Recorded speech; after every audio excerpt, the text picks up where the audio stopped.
Assalamualaikum warahmatullahi wabarakatuh. Selamat pagi anak-anak. Bagaimana kabarnya hari ini? Mudah-mudahan kita semua selalu diberikan kesehatan.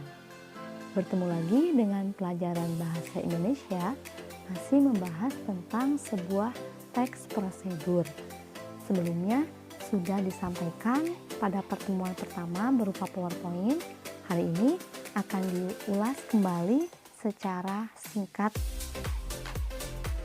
Masih ingat tentang teks prosedur? Dari namanya saja sudah jelas ya, bahwa prosedur itu merupakan cara untuk melakukan sesuatu. Teks prosedur adalah jenis teks yang menunjukkan dan menjelaskan sebuah proses dalam membuat atau mengoperasikan sesuatu yang dikerjakan melalui langkah-langkah sistematis atau teratur. Tujuannya untuk apa? Jelas, untuk memandu kita dalam melakukan sesuatu hal supaya dapat berjalan dengan baik. Masih ingat dengan jenis-jenis teks prosedurnya? Ada beberapa jenis teks prosedur. Di sini akan dijelaskan beserta contohnya. Yang pertama yaitu teks prosedur yang menjelaskan proses sesuatu bekerja atau instruksi secara manual. Ada yang tahu contohnya apa?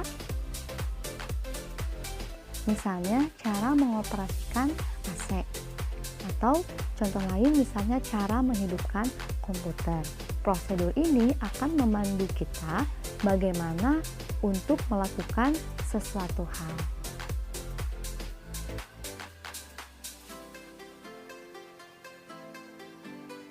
Jenis teks prosedur yang kedua yaitu teks prosedur yang menginformasikan aktivitas tertentu dengan peraturannya.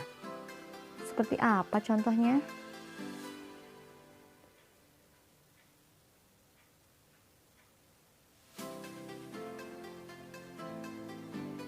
Misalnya yaitu cara bermain bola basket.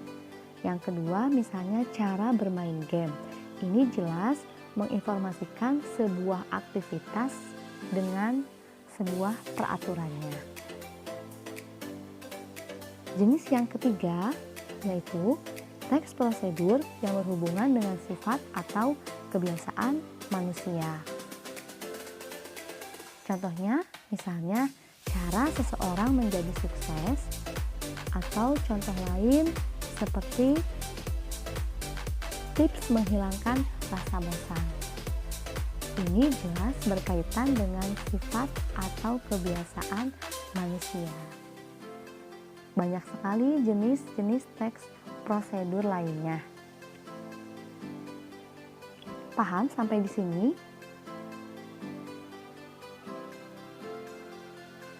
Selanjutnya, teks prosedur memiliki dua bagian utama, berupa pernyataan umum dan tahapan-tahapan. Pernyataan umum dalam teks prosedur merupakan pengantar atau pendahuluan mengenai topik yang akan dijelaskan dalam teks prosedur. Pernyataan umum dalam teks prosedur juga dapat berisi tujuan. Jelas ya, pernyataan umum letaknya berada di awal paragraf karena merupakan sebuah pengantar untuk menjelaskan langkah-langkah yang ada di dalamnya. Yang kedua, tahapan-tahapan atau langkah-langkah itu berisi tentang sesuatu hal yang dapat kita lakukan untuk melakukan atau mengerjakan sesuatu.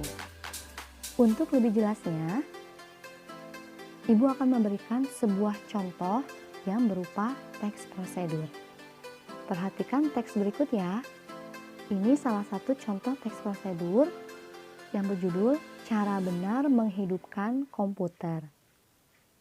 Silahkan kalian baca terlebih dahulu mana yang termasuk pernyataan umum, mana yang termasuk langkah-langkah atau tahapan-tahapan.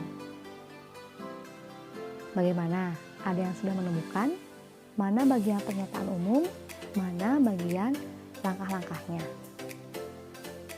Nah, ini paragraf pertama merupakan pernyataan umum karena ini merupakan sebuah pengantar dalam teks tersebut yang berisi sebuah tujuan untuk melakukan prosedur. Contohnya di sana jelas, untuk keperluan kerja, sekolah, ataupun hiburan, dalam menggunakan sebuah komputer kita memerlukan suatu prosedur pengoperasian.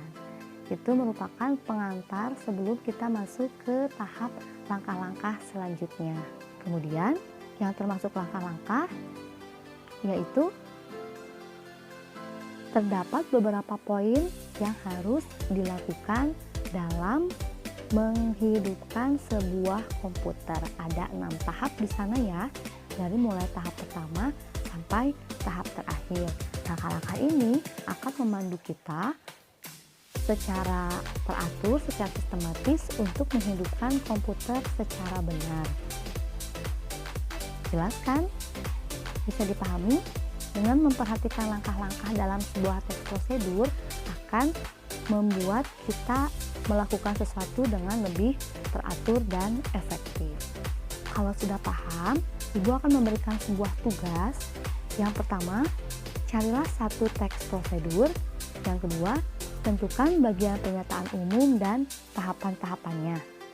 Kalian bisa menemukan teks prosedur di berbagai media ya. Misalnya bisa dalam sebuah media cetak, media elektronik, internet, dan lain sebagainya. Lalu tentukan bagian pernyataan umum dan tahapan-tahapannya.